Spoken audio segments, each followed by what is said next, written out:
El 7 de mayo de 1919 no fue un día cualquiera en la pequeña localidad bonaerense de Los Toldos. Ese día nacía María Eva Ibarguren, Cholita, como la llamarían sus hermanas.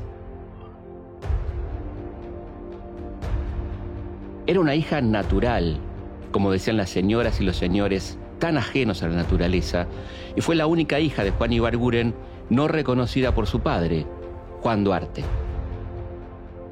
Soportó en varias fiestas patrias la dádiva de las señoras de la beneficencia, que le acariciaban la cabeza con cierta prevención, mientras le donaban un guardapolvo usado o el vestido pasado de moda que alguna de sus hijas había desechado. A comienzos de 1930, Juana, su madre, decidió mudarse con sus 5 hijos, Elisa, Blanca, Herminda, Juan y la pequeña Evita, a Junín en busca de una vida mejor.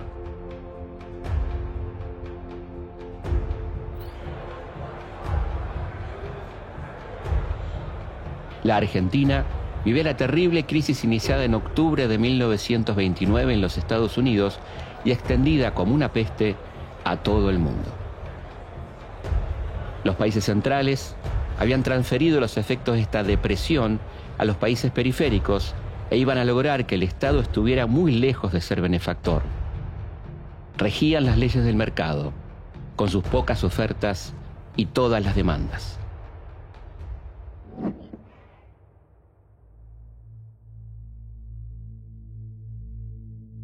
A pesar de que Junín ya era una ciudad importante de la provincia de Buenos Aires, con 2 líneas de trenes y un inmenso taller ferroviario que daba trabajo a miles de obreros, la vida de Evita siguió marcada por las privaciones. Pero la radio la hacía soñar, se imaginaba triunfando en algún teatro. Cuando tomó el tren hacia Buenos Aires, había en ello una mezcla interesante de optimismo y rebeldía. Pero no podía imaginar cómo cambiaría su vida. Eva no tardó en intervenir, aunque de forma secundaria, en importantes obras teatrales y mereció la crítica favorable de algunos medios. Su presencia en películas, radioteatros y en tapas de revistas le permitieron acceder a cierta popularidad. ¿Qué hace, señor? Déjeme, quiero volver a casa. Me olvidé una cosa. Qué lástima. Un hombre tan joven y ya quiere matarse.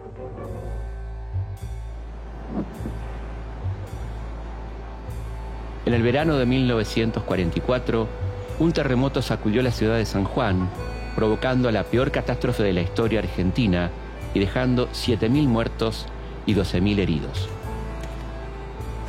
Se realizaron colectas y campañas de solidaridad. En aquellos días, el coronel Perón era secretario de Trabajo y Previsión y no asomaba aún como una figura amenazante en el imaginario de los dueños de la Argentina. Perón y Evita habían cruzado sus miradas en una reunión de artistas solidarios en la Secretaría, pero fueron presentados oficialmente la noche del 22 de enero de 1944 en el Luna Park, donde se realizaba un festival artístico a beneficio de las víctimas del terremoto. El 3 de febrero de 1944, cuando se estrenó Llora una emperatriz, en el ciclo de radioteatro sobre la vida de mujeres célebres de la historia que emitía Radio Belgrano, Perón y Evita ya no ocultaban su romance.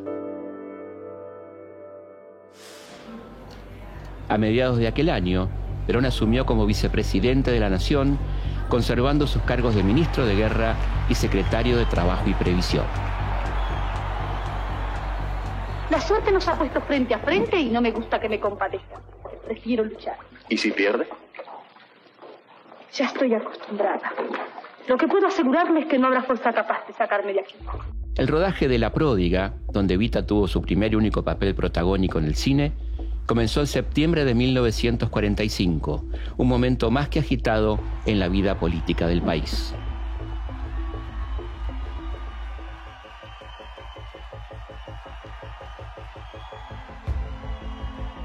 Perón venía desarrollando una intensa tarea desde la Secretaría de Trabajo y Previsión, tendiente a captar la voluntad política de los trabajadores.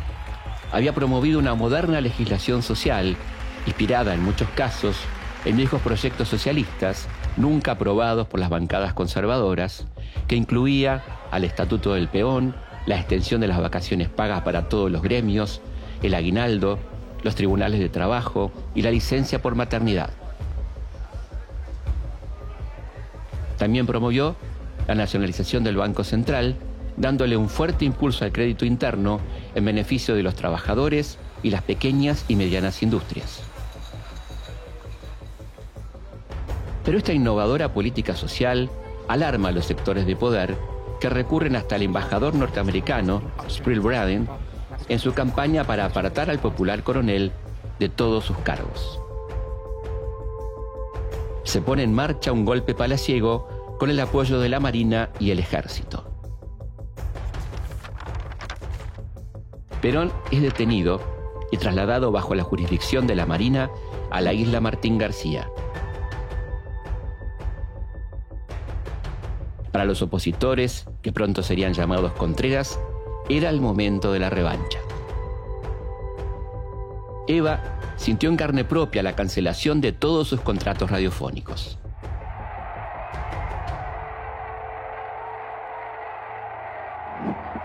El 17 de octubre de 1945, una multitudinaria manifestación obrera que avanza desde el conurbano sobre el centro de Buenos Aires se concentra en la Plaza de Mayo y logra la libertad de Juan Domingo Perón.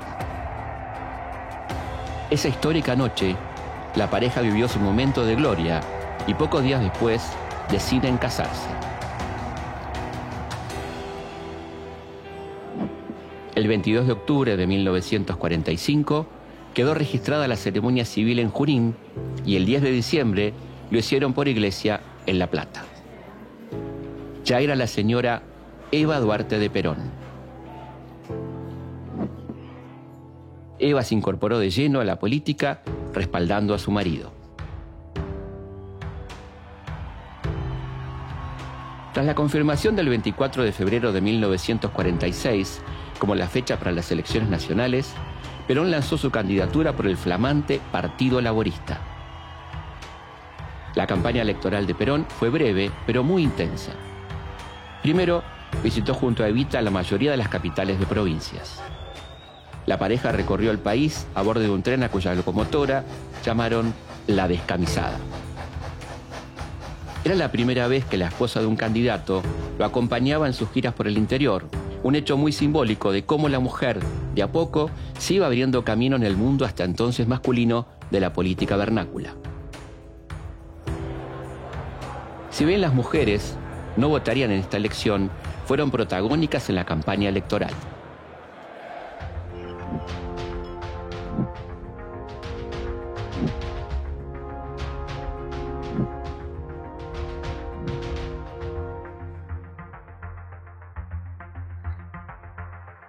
El 27 de febrero de 1946, Eva pronunció su primer discurso político. Aquel día agradeció el apoyo femenino en la campaña y la ratificación de su voluntad de lucha para que las mujeres pudieran finalmente votar. La publicación de los resultados oficiales develó que había votado el 88% del padrón, por entonces enteramente masculino. Perón triunfó contra todos los pronósticos y con todos los medios de comunicación en contra.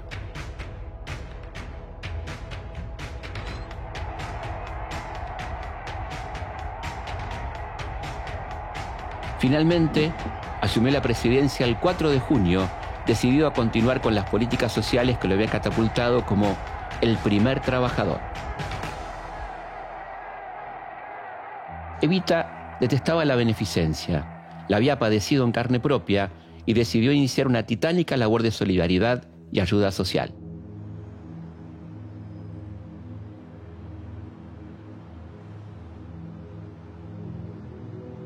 Desde el despacho que Perón había ocupado en la Secretaría, Evita comenzó a actuar de receptora de todo tipo de pedidos de ayuda social y de intermediaria en la relación de Perón con los dirigentes gremiales.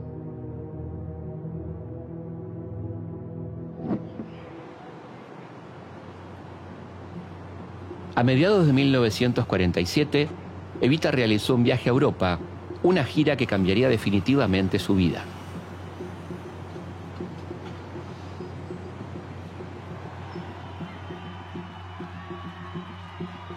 Durante su estadía en España, incomodó al dictador Franco y a su esposa, visitando barrios obreros, pidiendo el indulto para una dirigente comunista y que El Escorial se transformase en un hogar para los niños huérfanos de la guerra civil.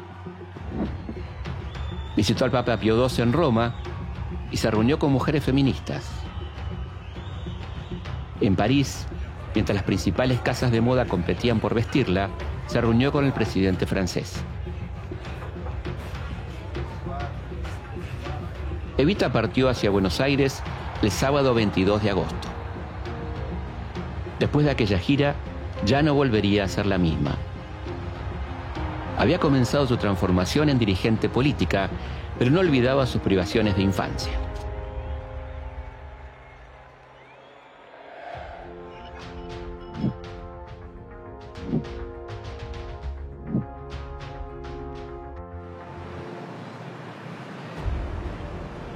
Sus intensas jornadas incluían la recepción de miles de pedidos, el envío de medicinas allí donde hacían falta, la donación de equipos médicos, la visita a hospitales y la reunión con dirigentes gremiales.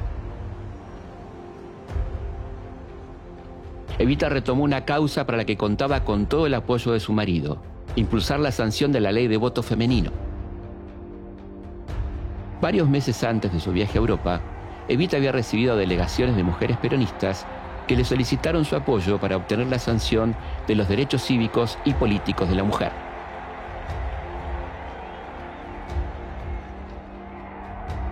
El 23 de septiembre de 1947, Perón firmó el decreto que promulgaba la ley. Evita concretaba el viejo anhelo de las sufragistas feministas de principios del siglo XX, como Julieta Lanteri, Gabriela Coni, Alicia Moró, Carolina Musili y Elvira Rawson. Ese día, Evita debutó en el balcón de la Casa Rosada ante la multitud. Recibo en este instante de manos del gobierno de la nación la ley que consagra nuestros derechos cívicos. Aquí está, hermanas mías, resumida en la letra apretada de pocos artículos, una historia larga de luchas, tropiezos y esperanzas. Comenzaba a sonar, estridente y metalizada por los altavoces, aquella voz enérgica que quedaría para siempre en el recuerdo de todos los argentinos, los que la amaban y los que la odiaban. Puedo decirles a ustedes que mientras esté sentado en el sillón de Rivadavia el general Perón, la masa trabajadora, los descamisados de la patria pueden dormir tranquilos porque un patriota viene a su sueño.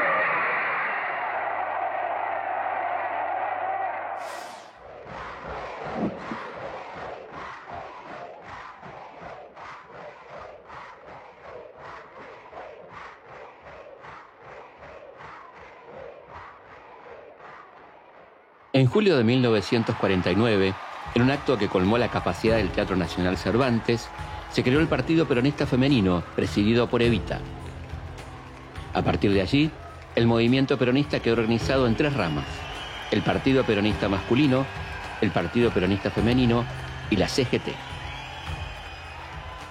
A través de sus delegaciones en todo el territorio nacional, la rama femenina funcionó rápidamente como centro de adoctrinamiento y difusión cultural, y por intermedio de sus delegadas y subdelegadas, recabó información de las necesidades y demandas de las mujeres de las distintas regiones argentinas.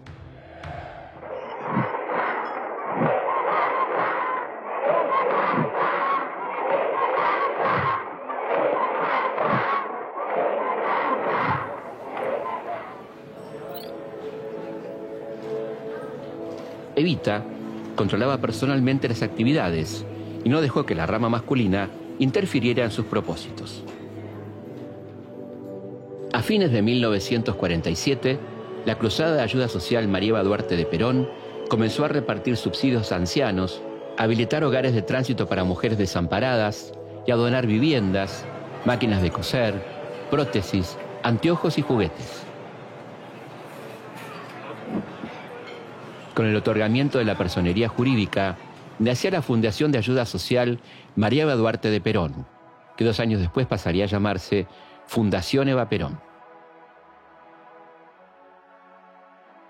A diferencia de lo poco hecho por la Sociedad de Beneficencia, creada por Rivadavia y dirigida por las damas de la rancia oligarquía durante más de 100 años, la obra de la Fundación fue monumental. Hogares de ancianos, pensiones a la vejez, barrios enteros con todos sus servicios, la República de los Niños de Gonet, hogares para madres solteras, policlínicos, el tren sanitario que recorría el país durante 4 meses al año ofreciendo asistencia médica en los lugares más remotos, colonias de vacaciones, campañas intensivas de vacunación, campeonatos deportivos que permitieron elaborar cientos de miles de fichas médicas de niños de todo el país y atenderlos adecuadamente, reparto de ropa, alimentos, juguetes, becas y subsidios. Los hospitales y barrios como Ciudad Evita fueron construidos con materiales de primera calidad y basados en una moderna concepción arquitectónica. Otra obra que demostraba la acción hacia los niños y niñas fue la creación de la Ciudad Infantil, inaugurada el 14 de julio de 1949. Frente a este maravilloso emprendimiento, la Fundación construyó otra institución destinada a estudiantes secundarios, la Ciudad Estudiantil. Es que ellos, que en las campañas preelectorales prometían el oro y el moro y después despreciaban al pueblo y lo olvidaban, les molesta que haya una mujer que trate de amparar a los ancianos, a los humildes, a los desvalidos, a los niños.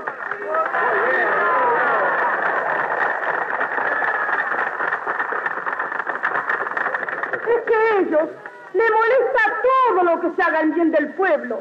Les molesta porque ellos piensan que ahora no podrán volver más, porque este pueblo se ha despertado y se ha sacado la venda del engaño aunque lo han tenido durante 100 años.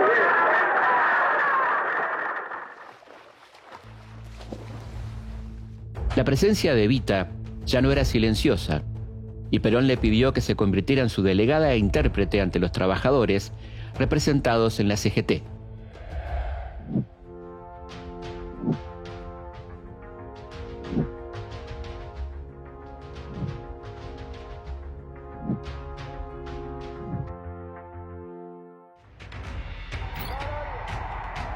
La actividad de Evita era cada vez más intensa. A las interminables jornadas en la Fundación se sumaban su agenda de primera dama, acompañando a Perón a los actos oficiales, encuentros con las compañeras del Partido Peronista Femenino y reuniones diarias con sus muchachos de la CGT y de los diversos gremios.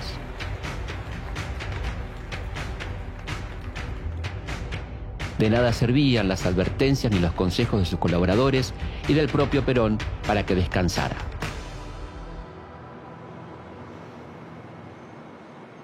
El 9 de enero de 1950, el termómetro marcaba 38 grados. Mientras Evita inauguraba el nuevo local del Sindicato de Conductores de Taxis, cerca del puerto, sufrió un desmayo. El diagnóstico para el público fue apendicitis. Para Perón y sus allegados, cáncer de útero. Su salud fue empeorando mientras se negaba a encarar seriamente el tratamiento de la enfermedad. A lo largo del año 1950, aunque los síntomas se iban haciendo más visibles, todos actuaban como si nada pasara. La situación económica argentina se complicaba con 2 malas cosechas, el boicot norteamericano contra nuestro país y el incremento de consumo de bienes básicos que no era acompañado al mismo ritmo por la producción. Para fines de 1950, Perón y su equipo económico ya tenían el borrador de lo que sería el segundo plan quinquenal, mucho más austero que el primero. En 1951 debían realizarse las elecciones presidenciales, además de la renovación de diputados, senadores y varias gobernaciones. La reforma constitucional, concretada 2 años antes, al habilitar la reelección, convirtió al general Perón en el favorito para encabezar la fórmula del oficialismo. Desde febrero, muchos gremios comenzaron a movilizarse para solicitar a la CGT que lanzara la candidatura de Evita a la vicepresidencia de la Nación. A este pedido se sumaron el Partido Peronista Femenino y centenares de agrupaciones políticas y sindicales de todo el país.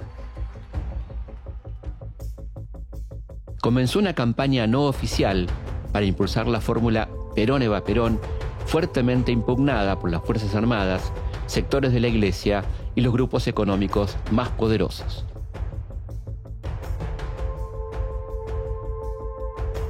La Convención Nacional del Radicalismo designó el 6 de agosto la fórmula Ricardo Balbín-Arturo Frondizi para las presidenciales a realizarse en el mes de noviembre. Finalmente, la CGT decidió que el 22 de agosto de 1951 sería el gran día para la proclamación de la fórmula peronista frente al Ministerio de Obras Públicas. La movilización fue convocada como un cabildo abierto del justicialismo. Cada gremio pediría su poder a través de su capacidad de movilización. Nadie le quería fallar a Evita. El gobierno puso toda su infraestructura a disposición del acto. Los organizadores calcularon una concurrencia de 2 millones de personas, pero la policía y las agencias internacionales coincidieron en bajar la cifra a 250.000 presentes. Las fotos de la jornada muestran una marea humana que iba desde Belgrano y 9 de Julio hasta el Obelisco. Evita mantuvo un diálogo durante todo el acto con la multitud que le pedía que acepte la candidatura a la vicepresidencia.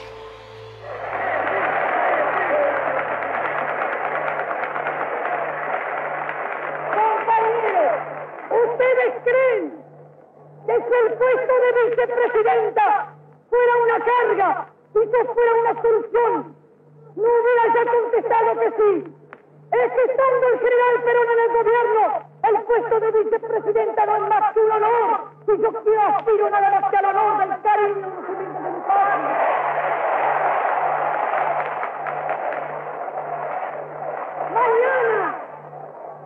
Mañana, ¿cuándo? Compañeros, por el cariño que me turmen, yo les pido por favor, no me hagan hacer lo que no quiero hacer.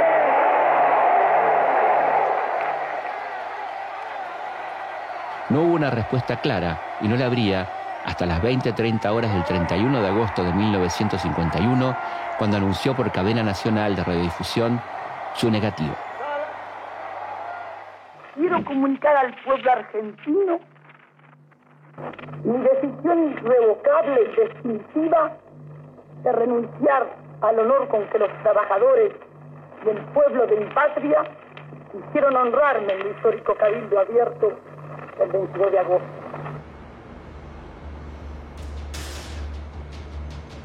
En las primeras horas del 28 de septiembre de 1951, un movimiento militar con apoyo civil, encabezado por el general Benjamín Menéndez, intentaba derrocar al presidente Juan Domingo Perón ante la inminencia de un amplio triunfo electoral peronista.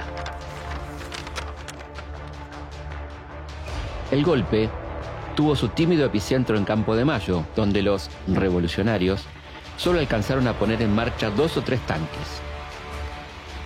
A las 3 de la tarde, todo había terminado.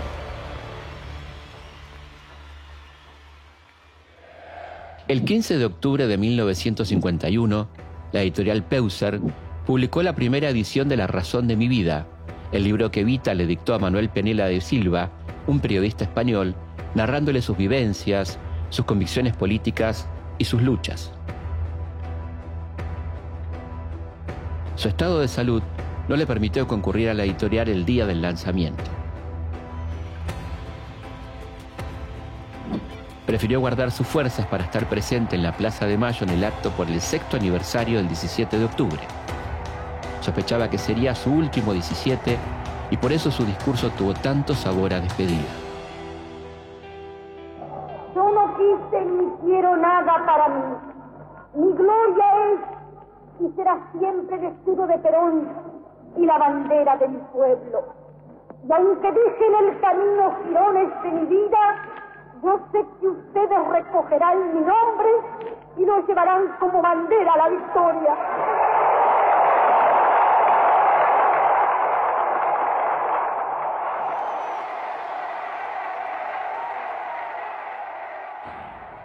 Según el plan elaborado por los doctores Albertelli y Dionisi, Evita debía ser operada dentro de los 40 días del inicio del tratamiento por el doctor George Pack. Fue internada en el Policlínico Presidente Perón, ubicado en Avellaneda, que dirigía el doctor Fino Quieto. Desde antes de su llegada, las calles se colmaron de gente. Eran mujeres, hombres y niños que portaban carteles que decían «Dios te salve, Evita», e improvisaban cadenas de oraciones que durarían varias semanas. La conclusión sobre el estado de su enfermedad fue terminante. Los tejidos adyacentes a los ganglios determinaban la existencia de una metástasis avanzada. Evita estaba convaleciente, pero no dejaba de pensar que las elecciones del domingo 11 de noviembre la iban a encontrar en su lecho del policlínico.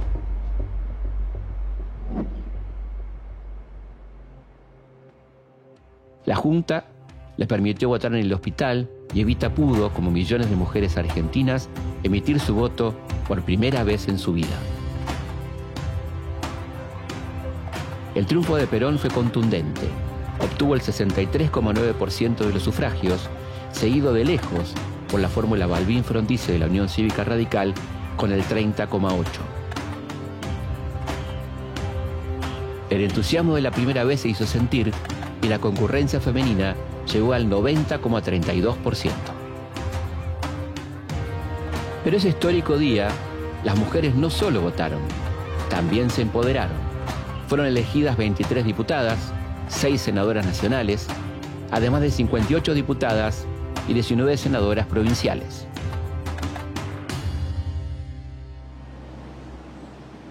El 14 de noviembre, Evita dejó el Policlínico Presidente Perón y regresó a su domicilio. 2 días después, la CGT organizó una enorme manifestación popular para festejar el resultado de las elecciones. Culminó con una procesión de antorchas que marchó a la residencia presidencial ubicada en Austria Libertador para acompañar a Evita y expresarle su afecto incondicional.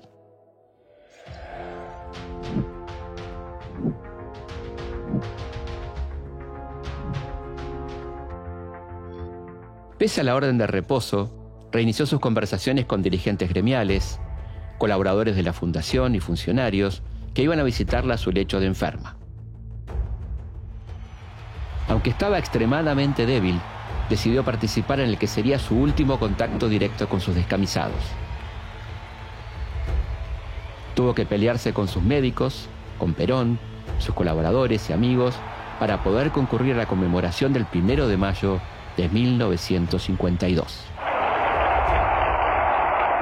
El enemigo acecha, no perdona jamás, y los pendepatrias de dentro están también en acecho para dar el golpe en cualquier momento.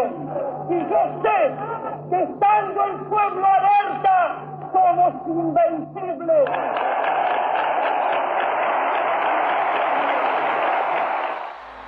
El acto fue enteramente dedicado a Evita. La Plaza de Mayo estaba colmada como en los mejores días y la concurrencia era absolutamente consciente de que podría ser la última vez que viera y escuchara a su abanderada. 6 días después, el 7 de mayo, cumplía 33 años, pesaba 37 kilos y le dolía horriblemente ese saberse morir. Aquel día recibió del Congreso un título que terminaría de enardecer a la Iglesia Católica, el de jefa espiritual de la nación. Evita no se entregaba, aunque tampoco estaba en condiciones de salir de la residencia. Nadie se explicaba de dónde sacó fuerzas para asistir a la asunción de su marido al segundo mandato presidencial en aquella gélida tarde del 4 de junio de 1952. Inundada de calmantes, cubierta por un grueso abrigo de piel y sostenida por una estructura metálica, Evita recorrió en el auto presidencial por última vez las calles de Buenos Aires.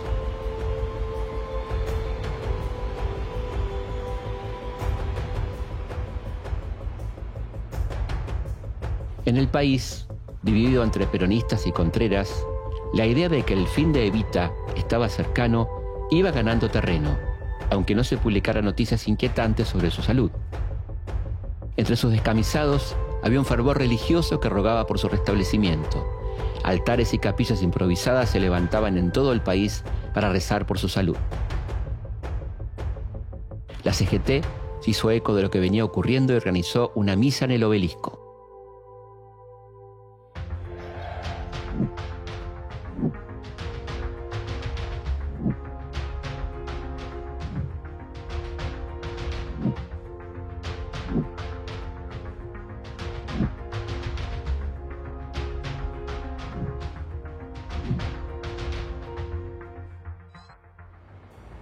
Finalmente, el sábado 26 de julio de 1952, a las 20:25, moría Eva Duarte de Perón.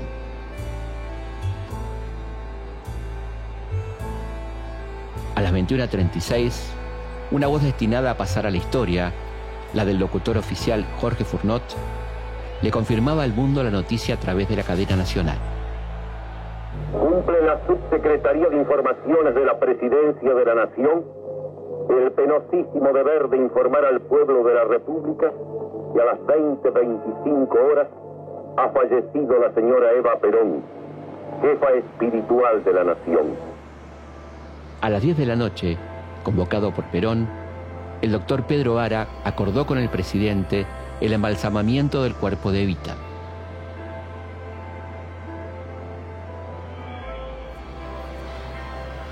El país quedó paralizado. El gobierno decretó duelo nacional por 2 días, aunque se prolongaría durante la larga despedida popular a Evita, que superó todo lo imaginable.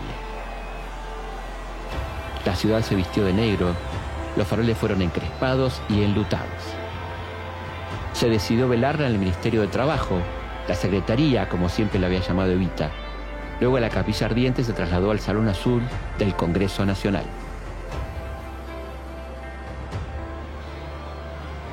Las larguísimas filas se extendían por Diagonal Sur, Avenida de Mayo, la 9 de Julio, hasta llegar al Obelisco, bajo la persistente lluvia y frío de esos días.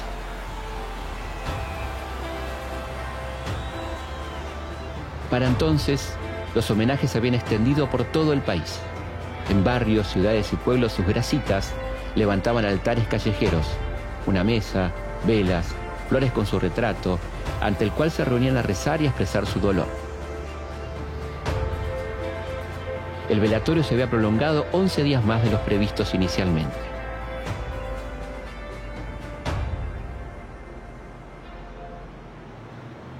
Fue así que el 10 de agosto de 1952, el cuerpo de Evita quedó en custodia en la Confederación General del Trabajo.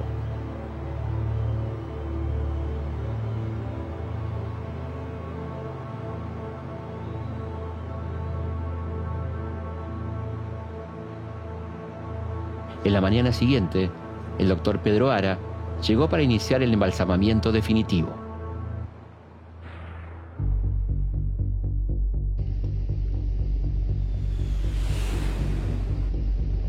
Tras el derrocamiento de Perón en septiembre de 1955, los que ya habían demostrado su odio de clase bombardeando la Plaza de Mayo el 16 de junio, provocando más de 300 muertos, pretendieron borrarla de la historia por todos los medios posibles.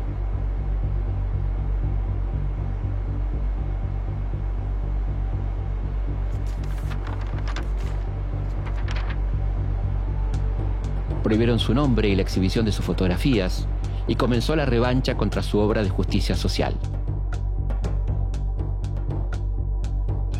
La ciudad infantil fue arrasada por los tanques. Se formaron inmensas fogatas en los hogares y policlínicos de la Fundación Eva Perón, donde se quemaron miles de libros y más de 100.000 frazadas, sábanas, cubrecamas, platos y cubiertos, porque llevaban el sello de la institución. Decenas de pulmotores fueron destruidos por la misma sin razón.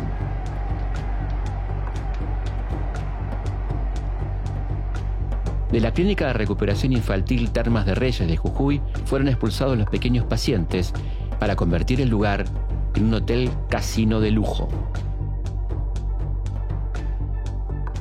Una de las interventoras, enviadas por la Libertadora a la Fundación, quien mandó destruir los frascos previstos para transfusiones que quedaban en los hospitales por contener sangre peronista, detalló en su informe: la atención de los menores era suntuosa, incluso excesiva, y nada ajustada a las normas de sobriedad republicana que convenía para la formación austera de los niños. Aves y pescados se incluían en los variados menúes diarios, y en cuanto al vestuario, era renovado cada 6 meses. Adela Caprile, una de las interventoras, se sinceraría años más tarde: no se ha podido acusar a Evita de haberse quedado con un peso. Me gustaría poder decir lo mismo de los que colaboraron conmigo en la liquidación del organismo. Miles de automóviles, camiones, camionetas y colectivos pertenecientes a la Fundación pasaron a instituciones militares y a las cocheras privadas de oficiales de las 3 fuerzas. La residencia presidencial de Austria Libertador, el Palacio Unzué, un edificio histórico que lo era aún más desde que Evita había muerto allí, fue demolida para evitar que se convirtiese en un lugar de peregrinación peronista.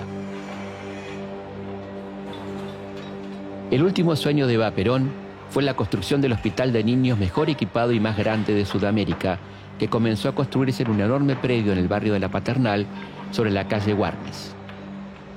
Los Libertadores evaluaron que iba a ser un monumento a la obra de Evita y decidieron desistir de la construcción. Prefirieron salvaguardar sus miserias políticas a la atención de la salud infantil. El lugar fue abandonado en avanzado estado de construcción y lentamente fue ocupado por familias que lo bautizaron como el Albergue Warnes.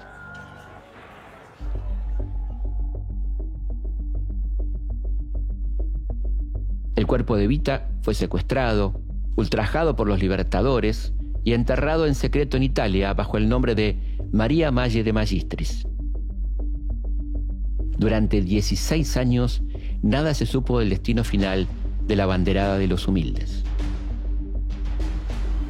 La resistencia peronista tuvo datos precisos de la ubicación de la tumba en 1970, y en 1971, la dictadura de Lanusse decidió entregar el cadáver a Perón, quien hizo constar ante un escribano los daños y mutilaciones sufridos por el cuerpo a mano de sus captores, los Libertadores.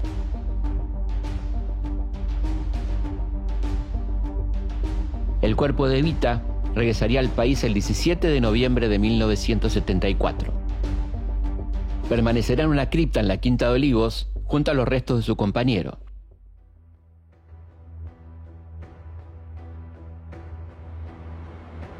Tras el golpe cívico-militar del 24 de marzo de 1976, el dictador Videla ordenó su traslado a la bóveda familiar de los Duarte, en la Recoleta, donde hoy recibe el permanente afecto y reconocimiento de quienes no la olvidan.